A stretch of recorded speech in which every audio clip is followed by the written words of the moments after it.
3.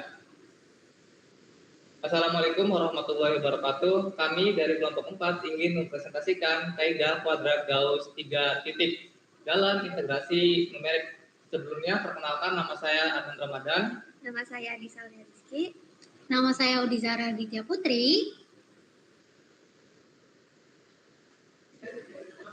Kali ini pembahasan kita adalah definisi kuadrat Gauss, kaidah kuadrat Gauss 3 titik, pengertian Gauss titik 3, rumus Gauss titik 3, transformasi internal A, B ke min 1, 1.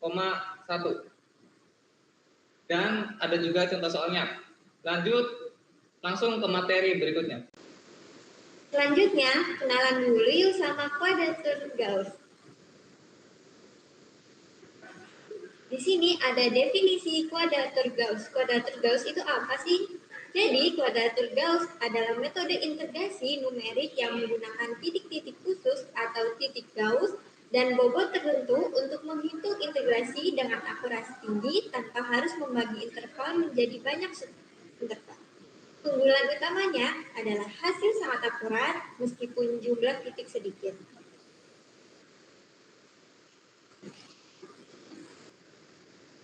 Di sini ada bentuk umum integrasi Gauss pada interval standar minus 1 sampai 1 itu ditulis seperti ini. Integral dari fx dari min 1 sampai 1 dapat diaproksimasikan dengan penjumlahan ai dikali f pada titik P, di mana titik P ini sama dengan titik Gauss dan titik ai adalah bobot Gauss. Titik dan bobot ini berasal dari akar polinom Legendre dan turunannya. Selanjutnya kita masuk ke materi kaidah kuadratur Gauss 3 titik. Pertama, pengertian. Metode Gauss-Legendre 3 titik adalah teknik integrasi numerik yang menggunakan 3 titik evaluasi khusus untuk mendekati nilai integral. Sama seperti metode Gauss-Legendre 2 titik, metode ini mengasumsikan bahwa integral dihitung pada interval minus 1 sampai dengan 1 dan menempatkan titik evaluasi secara optimal dalam interval ini. Metode ini memiliki akurasi lebih tinggi dibandingkan dengan metode 2 titik karena menggunakan lebih banyak titik evaluasi. Selanjutnya adalah rumus dari Gauss 3 titik. Metode Gauss-Legendre 3 titik bertujuan untuk menghitung integral. Integral sama dengan 1 per min 1 sampai 1 fx dx dengan pendekatan 1 mendekati C1 fx1 tambah C2 fx2 ditambah C3 fx3. Di sini x1, x2 dan x3 adalah titik kuadrat titik evaluasi fungsi. Sedangkan C1, C2, dan C3 adalah bobot y untuk terkait dengan masing-masing titiknya. Parameter X1, X2, X3, C1, C2, C3 dapat ditemukan dengan membuat penalaran bahwa bernilai tepat untuk 6 buah fungsi berikut. Fx sama dengan 1, Fx sama dengan X1, Fx sama dengan X kuadrat, Fx sama dengan X pangkat 3, Fx sama dengan X pangkat 4, dan Fx sama dengan X pangkat 5. Jadi ada 6 buah fungsi. Dengan cara yang sama seperti pada penurunan kaidah Gauss-Legendre 2 titik, diperoleh 6 buah persamaan simultan yang solusinya adalah C1 sama dengan 5 per 9, C2 sama dengan 8 per 9, C3 sama dengan 5 per 9, yang dimana X1 sama dengan minus akar 3 per 5, X2 sama dengan 0, dan X3 sama dengan akar per 3 per 5. Yang dimana dari fungsi-fungsi tersebut, dia diimplementasikan ke sebelumnya, ke rumus yang sebelumnya. Ke rumus sebelumnya, di rumus dengan pendekatan ini. Yang I mendekati C1, Fx1 ditambah C2, Fx2 ditambah C3, Fx3. Jadi hasilnya akhirnya adalah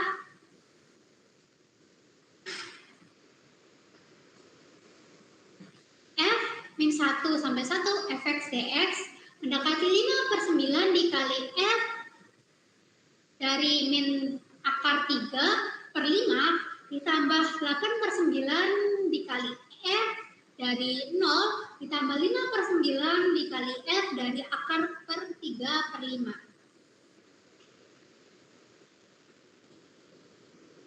Nah, di sini ada contoh soal untuk Gauss Legendre 3 titik. Di sini ada fungsi min 1 sampai dengan 1 3x kuadrat min 2x ditambah 4 dx.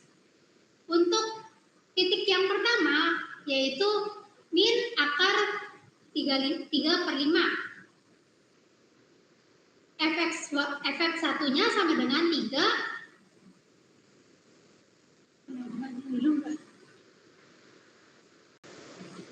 Dalam Gauss Legendre hanya bisa menggunakan min 1 sampai 1, sedangkan integral dari A sampai B, lalu apa yang harus kita lakukan? Nah, di slide ini menjelaskan transformasi interval dari A sampai B ke min 1 sampai 1. Di sebelah kiri kita punya integral dari fx dari A sampai B. Tujuannya adalah mengubah integral ini supaya menjadi integral pada interval min 1 sampai 1. Karena itu interval standar untuk kuadratur Gauss. Caranya kita pakai transformasi X, T dikali B dikurang A ditambah B ditambah A dibagi 2. Lalu kita hitung turunannya. Nah, turunannya itu di sini ada dx dibagi dt sama dengan b dikurang a dibagi 2.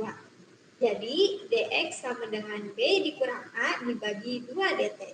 Karena satu bergerak dari min 1 sampai 1, maka x otomatis bergerak dari a sampai b. Jadi transformasinya konsisten. Kan? Setelah kita ganti semua variabelnya, integral dari A sampai B berubah menjadi integral dari A sampai B fx ds sama dengan B dikurang A dibagi 2 dikali integral dari min 1 sampai 1 f t dikali B dikurang A ditambah B ditambah A dibagi 2 dt. Nah, kotak merah itu adalah bentuk akhirnya yaitu bentuk integral yang sudah berhasil dipindahkan dari interval A sampai B ke interval min 1 sampai 1. Oke.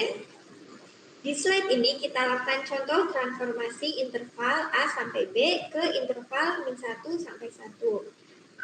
Tentukan A dan B. Di soal ini nilai batasnya adalah A sama dengan 2 dan B sama dengan 6. Bentuk X dalam T kita pakai rumus transformasinya adalah X sama dengan B dikurang A dibagi 2 dikali T plus B plus A dibagi 2.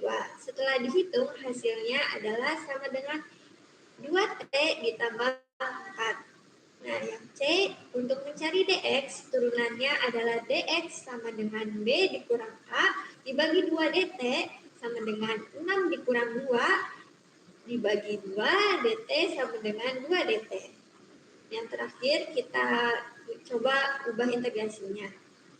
Nah, integrasi tadi untuk mengubah integralnya di sini integral dari 2 sampai 6 untuk x2 kita ubah menjadi integral dari min 1 sampai 1. Jadi integralnya sekarang sudah dalam interval standar min 1 sampai 1. Selanjutnya kita bahas kelebihan dari Gauss 3 titik. Di sini ada 4 kelebihan, yaitu 1.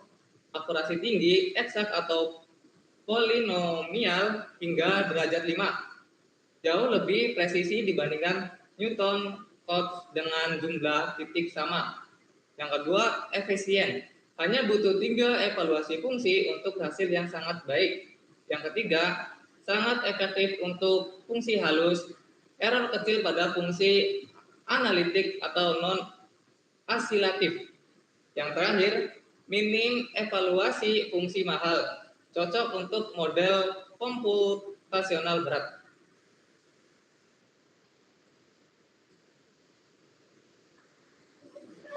Nah, di sini ada kekurangan dari Gauss 3 titik, yaitu satu, tidak cocok untuk fungsi tidak halus. Jadi sudut tajam, diskontinuitas atau osilasi membuat akurasinya turun drastis.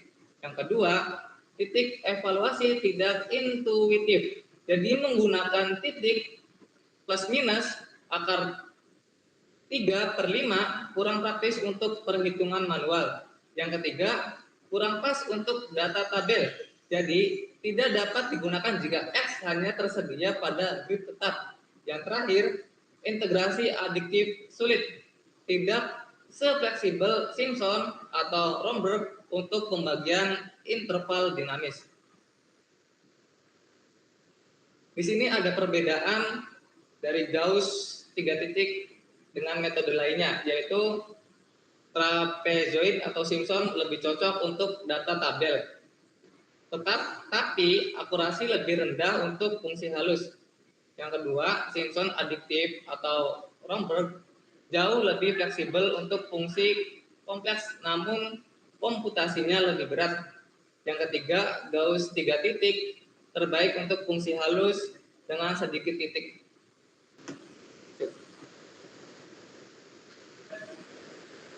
Sekian materi singkat tentang kuadratur Gauss. Terima kasih sudah mengikuti sampai akhir. See you guys.